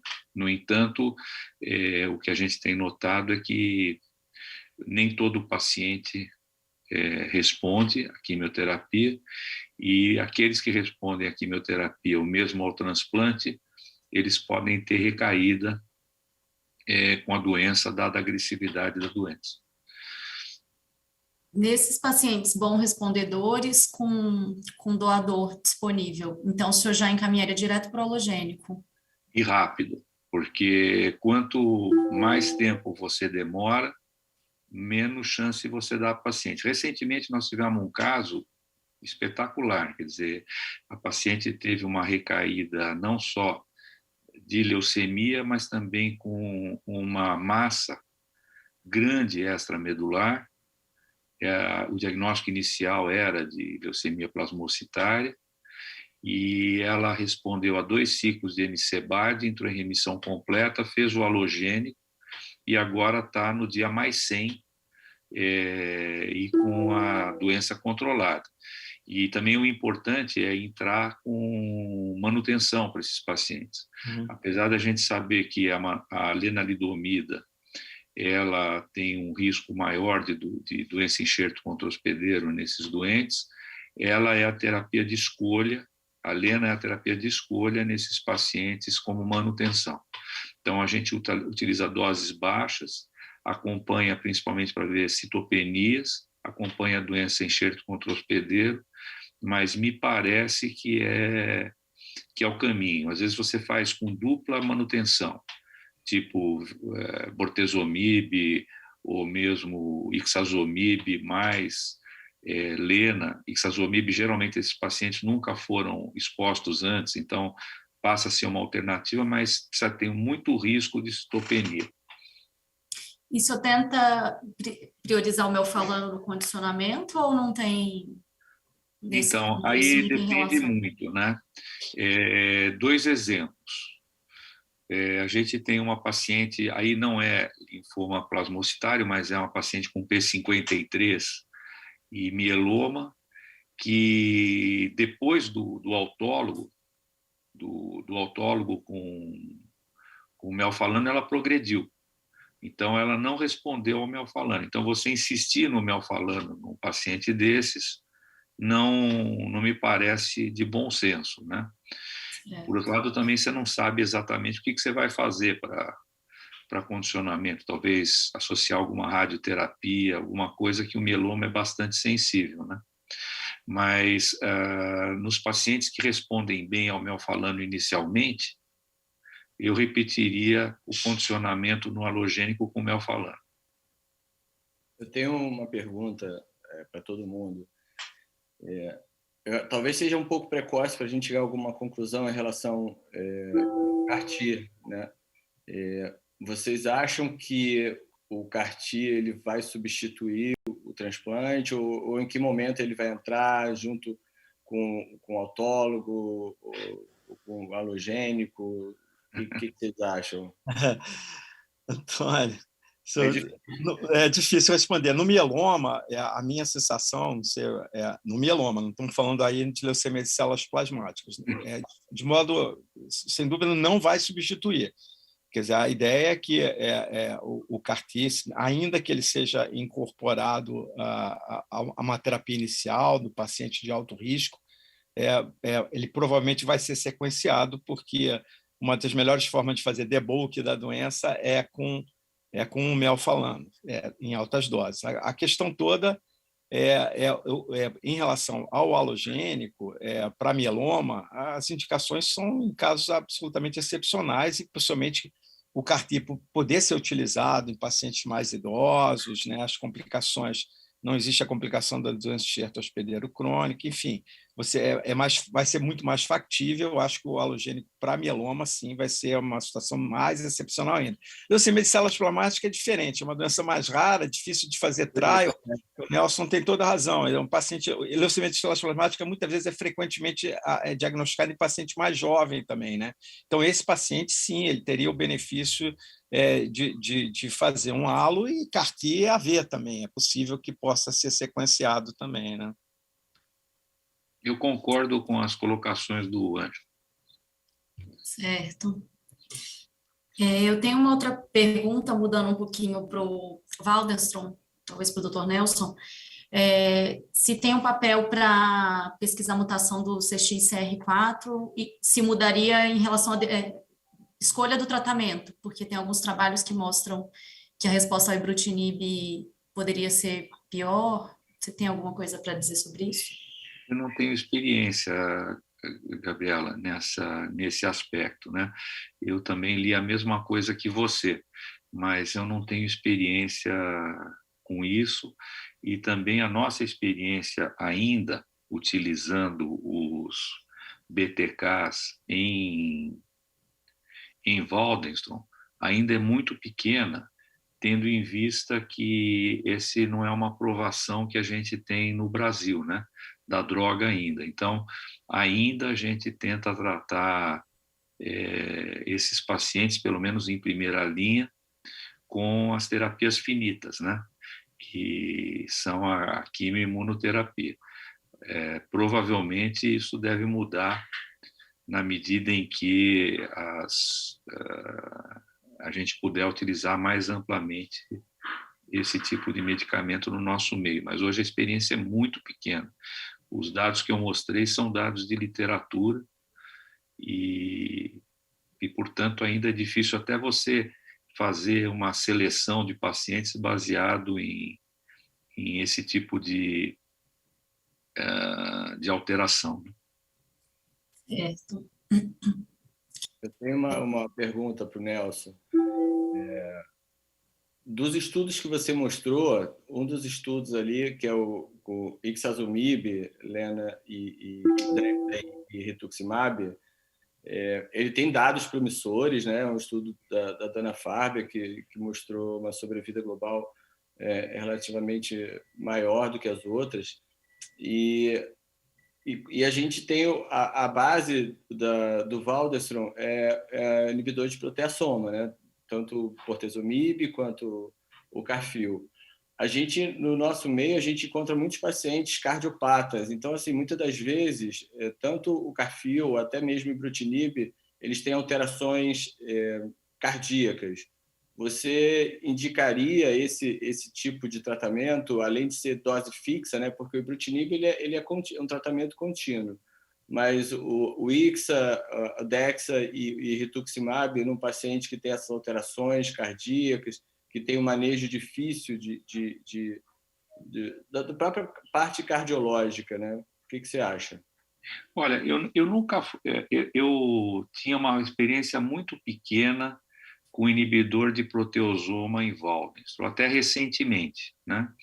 Recentemente, nós tivemos um paciente que, apesar de ter, no primeiro tratamento, que foi feito com RCD, ele ter sido uma resposta brilhante em termos de queda da IgM, esse paciente evoluiu com uma insuficiência renal grave, com IgM baixa. E na biópsia renal, ele mostrou ele chegou até a diálise, né? E na biópsia renal, ele mostrou os depósitos das imunoglobulinas. Então, ele, apesar de ter tido IgM baixa no sangue, e a resposta dele ao inibidor de proteosoma foi simplesmente brilhante, brilhante. Então, eu concordo com você, sim. Eu acho que, provavelmente, inibidor de proteosoma associado com alguma coisa, rituximab, dexametasona, ou mesmo um VCD mesmo, quer dizer, esses pacientes, ou ICD, se você preferir, provavelmente vai ter um espaço maior, cada vez maior no tratamento desses pacientes, como você viu na literatura, né? Uma resposta brilhante, né? Utilizando o ixazomib, e a gente tem visto isso com bortezomib também. E eu tive essa experiência pessoal que me marcou muito, porque nunca foi minha preferência de uso inibidor de proteasoma em Waldenström. E eu fiquei profundamente impressionado com essa resposta desse paciente, que está ótimo. Inclusive, ele agora está em manutenção com bortezomib, porque eu fiquei com medo de tirar, porque você perdeu o parâmetro sorológico dele, né? Ele não tinha parâmetro sorológico. E como é que você está fazendo a manutenção dele? Bom, é igual ao mieloma, tipo, empiricamente, né? Absolutamente empírico. Eu até desconheço literatura sobre isso, mas o caso foi tão brutal que eu fiquei com medo de... Mas você está fazendo a cada 15 dias? Cada 15 dias. Ok. Bom, acho que, como não tem outra pergunta, eu queria perguntar para o Guilherme em relação ao linfoma plasmablástico, em relação à profilaxia do sistema nervoso central, se tem alguma feita com quimio intratecal, se dá para fazer com MTX sistêmico, como a gente tem feito para outros tipos de linfoma. Não, excelente pergunta, Gabriela. Tem muito pouco dado em relação a isso, como de uma maneira geral tem de profilaxia em sistema nervoso central em linfomas. A gente sabe que existe sim essa chance de infiltração. O linfoma plasmablástico, como eu falei, é uma doença que geralmente é MYC rearranjada, que é um fator de risco. Tem vários sítios extranodais que também são. Os poucos dados que a gente tem é com quimio intratecal. Ainda não tem nada focando em metotrexato em altas doses. Mas se a gente extrapolar os dados que a gente tem de difuso, talvez a profilaxia com metotrexato em altas doses seja até mais efetiva. Geralmente, esses pacientes infiltram mais precocemente. Então, o que eu provavelmente faria seria fazer intratecal durante o tratamento quimioterápico, em especial se o paciente está fazendo EPOC, que é o que a gente vem fazendo para evitar a toxicidade associada.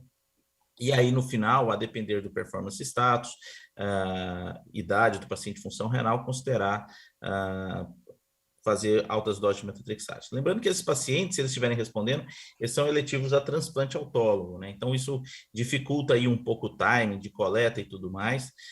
Então, muito provavelmente, a grande parte dos pacientes vão fazer só mesmo intratecal e tentar consolidar com transplante autólogo para controle da doença sistêmica, que, infelizmente, a doença sistêmica é muito pior do que o risco de recaída mais tardia. Gabriela, posso fazer uma pergunta para o Guilherme também? Claro. Guilherme, você pode, por exemplo, pacientes não fit, né? Qual é o papel do daratumumab nesses pacientes? Então, tem muito pouco trabalho, né? O que tem grande parte são relatos de casos no cenário de recaída de daratumumab monoterapia como tratamento desses pacientes. Eu acho que se eu tivesse um paciente verdadeiramente unfit, eu acho que talvez valesse a pena considerar DARA-SHOP, alguma coisa assim. Mas muito off-label, não tem nada prospectivo, não tem nada que seja mais robusto nisso, só mesmo relato de caso de resgate em pacientes refratários. Obrigado. E nem com Velcade, né? Velcade também são estudos retrospectivos. Aí é um autor americano, na verdade ele é peruano, mora nos Estados Unidos, chamado Castilho, ele que publicou a grande maioria das coisas em plasmablástico, e aí ele tem uma coorte retrospectiva que ele associou o Velcade como tentativa de controle e mostrou aí, comparando com dados sem Velcade, que era um pouquinho melhor o prognóstico. Guilherme, nesses pacientes que são CD38 positivos, você faz DARA-EPOC para esses pacientes? Eu nunca fiz DARA-EPOC. Os dados de DARA, como eu falei, são bastante iniciais e principalmente no cenário de recaída. Então, acho que hoje o que está mais estabelecido seria fazer o EPOC com ou sem o Velcade. O DARA, obviamente, é uma possibilidade na recaída, mas não é um dado tão robusto assim. mais relatos de caso e tudo mais, né? Gabriela, Antônio, obrigado aí pela moderação. Estamos no horário aí para encerrar. Obrigado aí, Guilherme, Nelson, Suzana, pelas palestras excelentes. Guilherme, pode chamar o intervalo aí. Então tá bom, pessoal, a gente vai para o intervalo, a gente retorna às 10h10 e conto com vocês agora para o nosso segundo módulo, que também vai ser bastante interessante. Valeu, até já, pessoal. Tchau, gente. Obrigada. Obrigado a todos aí. Tchau, obrigada. At Amgen, we observe, we theorize, we test. And if we come up short, we regroup, rethink, and attack the problem again. Amgen. The answers are within us.